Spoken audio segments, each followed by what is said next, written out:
Hey everyone, happy May Day. Thanks for joining us today on Policy for the People. I am Juan Carlos Ordóñez with the Oregon Center for Public Policy. May Day is a day when pretty much the entire world celebrates workers and the achievements of organized labor.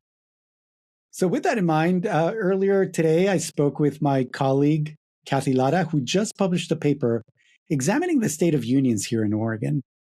We discussed the good news and the bad news in the data.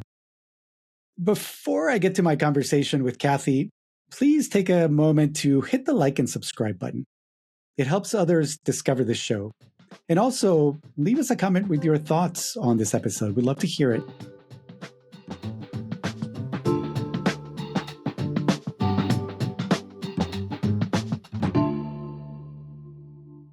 Hi, Kathy. How are you? I'm good, Juan Carlos. How are you? I'm doing well, thanks. Thanks for taking the time and joining us today. Thank you for having me. So you recently published a paper examining the state of labor activity here in Oregon. How would you summarize the findings of your report?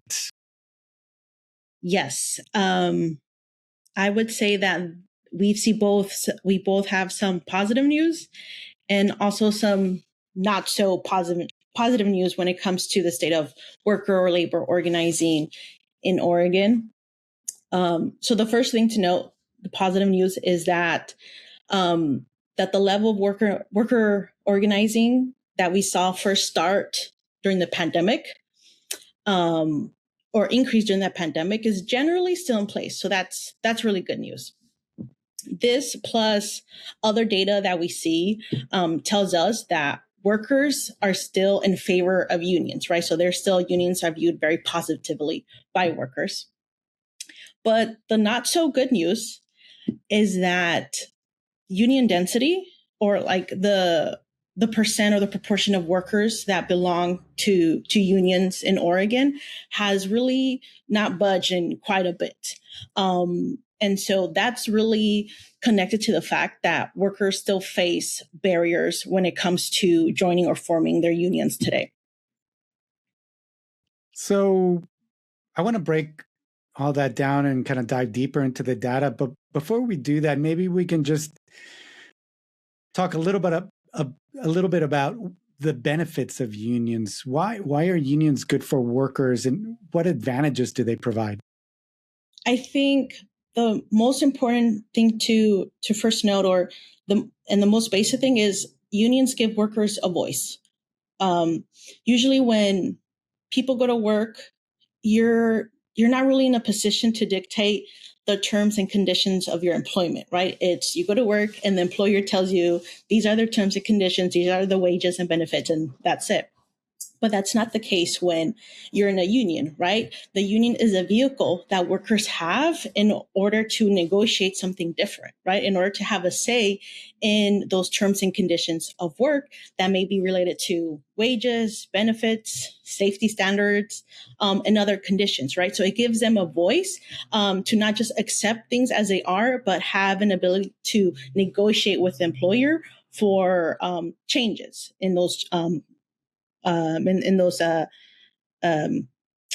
employment conditions. So that's for the first thing to note.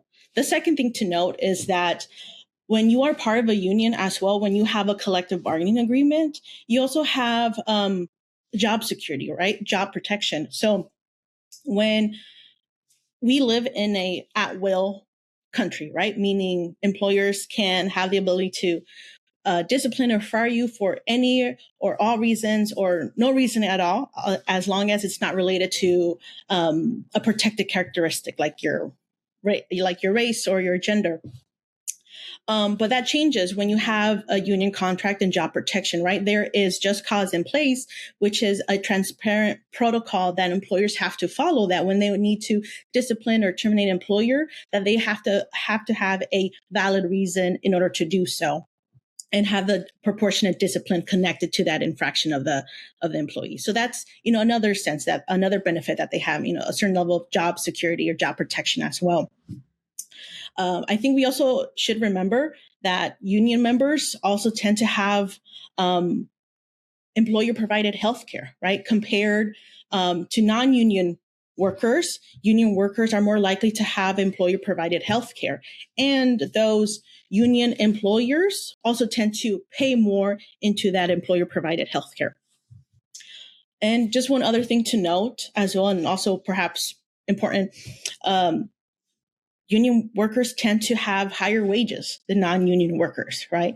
I think in general, union workers tend to make around 12.8% more in wages compared to non-union workers. And again, that has to do with the fact that they have leverage to negotiate terms and conditions of employment, right? It's not one single worker asking, hey, can I get a raise, right? It's everyone collectively. And so when you have that kind of power or leverage, workers can ask for more. What do we know about how the public perceives union? Do they see them favorably? What's the general perception of the public? Yeah, very good question. I think from the latest research done by Gallup, they conducted a poll last year. And I want to say that about 68% of the population views unions in a positive light, very favorably. And so that's more than half of the population, right, is really supportive or view unions in a very positive light. Let's go back to something you said at the beginning, which is that the level of worker organizing here in Oregon has tended to be fairly healthy, at least in recent years. There's been quite a bit of activity. Can you dive a little bit deeper into that? What are we seeing? Yeah, so the data tells us that when it comes to workers seeking union election, there's been an increase in this number of workers, right? That's really started during the pandemic. Can you explain what union election means? Yeah, union election just means when workers get together, they file petition with the National Labor Relations Board in order to hold an election so that voters in that particular workplace can vote for a union. And so that's what I mean by that. And so when I mean by worker organizing, I mean the total number of workers seeking, union election. So I'm really talking about all the workers that we see in that election process, right, on a yearly basis. And we've seen this grow starting in the pandemic, right? It used to be before the pandemic, we could see around just under 1,700 workers a year seeking to have a union election or to organize, right?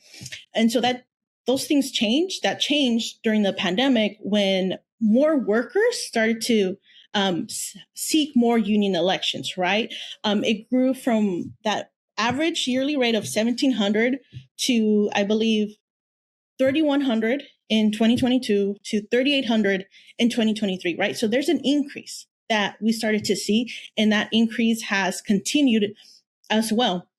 If we look at just 2025 figures, we saw that 5,600 workers wanted to unionize that year alone. And so that's a significant increase, right? That's a 47% increase from just 2023 to 2025 alone. So, we did see more workers wanting to join unions in 2025. So that was a peak year for us. And Kathy, you also spoke about some bad news that the levels of unionization, the share of workers belonging to unions, is not looking so good. Can you flesh that out for us? Yeah, I can. So I want to flesh it out like at the state level and at the national level too, because there's a difference. So in Oregon, we see that the union density, and again, the proportion of workers belonging to unions has remained relatively unchanged from the beginning of the millennium, right? In 2000, it was around 15.7% of the population belonged to unions. Just last year in 2025, that's around 15.1. So it hasn't really changed through all that time. Yes, we can say there's been fluctuations, but on average, Oregon has been really consistent in staying around that 15% level. But it's a different story when you look at national level data. So in the US as a whole, if we start at in the year 2000 and what that union membership was like, it was around 13% of the population, or 13% of workers belong to unions. 25 years later, in 2025, that has gone down to 10% of workers belonging to unions. So it's been a steady but slow decline in union membership for the country as a whole since 2000, which is, of course, part of a larger decline that we've seen in this country since the union heyday in the 1940s, when union membership was at 33%. What do you think is behind the fact that Oregon has held up somewhat better than the national figures in terms of the level of unionization? What makes Oregon a little bit different? Oregon has always had, I think, a robust public sector size of public sector workers that belong to unions, and that's been holding steady for some bit. So that has added to the fact that we've been maintained as well. And so that allows us to see unions as something normal, right? As everyday people, if a larger percent of us belong to unions, then we can see unions as something normal in our work life, right? Something that it's accessible, that we can join, that we can do. It's a normal part of our working life. And I think, and also an important factor to consider is that Oregon is not a right to work state, right? I think in private sector collective bargaining agreements, unions are able to make sure that all the workers covered by a collective bargaining agreement are able to pay into that representation purposes for that collective bargaining. And so that allows unions here to have a more stable resources for their operations and can allow them to continue to organize workers. So we discussed earlier how unions are popular. A large majority of the public views them favorably. And yet, as you just mentioned, the levels of unionization are fairly low by historical standards. And what explains that disconnect? What's behind that, the fact that the levels of unionization don't match with their popularity? Yeah, this is a very good question, right? Why is it that the latest research tells us that, according to Gallup, 65% of Americans, or 65% of the population, see unions in a positive light, favor unions, yet the union membership number is not at that level, right? It's much, much lower. And to that, I would say that one of the biggest obstacles to this is the fact that workers face barriers in terms of employer opposition and employer intimidation when it comes to them trying to form or join their union. So, for example, employers engage in a variety of anti-union behaviors to stop or to try and convince their workers to join their union, right? And they use a variety of tactics. One is using captive audience meetings, where employers get their employees together in a meeting and try to persuade them, not to join the union. And usually this is done under some type of duress or implied threats, right, of discharge or discipline that can happen if they join. Employers might threaten certain loss of wages or benefits for workers who want to join the union, or might do the opposite and promise more wages or benefits if they don't join the union, right? Employers also engage in surveillance or spy on their workers, right? They might use an employee's social media account to spy on them. So in addition to that, we know that this type of behavior is not a one-off. It's systemic, right? According to national level research, we see that employers break federal law or violate federal law 41% of the time during union elections, right? So this is a consistent pattern that employers are engaging in. You can take a look at the penalties, right? There is very low level or lack of penalties when it comes to when employees retaliate against their workers when they engage in concerted activities. So it's not really a deterrent. And the last thing to mention is that employers are heavily invested in engaging in these kinds of activities. I think research shows that employers invest around $400 million a year just to stop workers from engaging in the protected concerted activities or from joining unions. What's happening with federal labor law? Because there is a law called the National Labor Relations Act that is supposed to protect the right to unionize.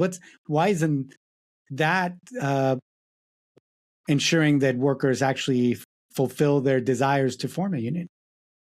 Yeah, I mean, to that, I would say that a lot of research academics have said that labor law needs to be fixed, right? It needs to make it easier for workers to organize, limit employer hostility or intimidation when it comes to this. And there's been avenues to try and do that as well. There's been efforts to pass legislation like the PRO Act, which it would intend to do just that, make it easier for workers to join their union, try to limit or reduce employer hostility or intimidation, and increase penalties so they're de-incentivized to not break federal labor law.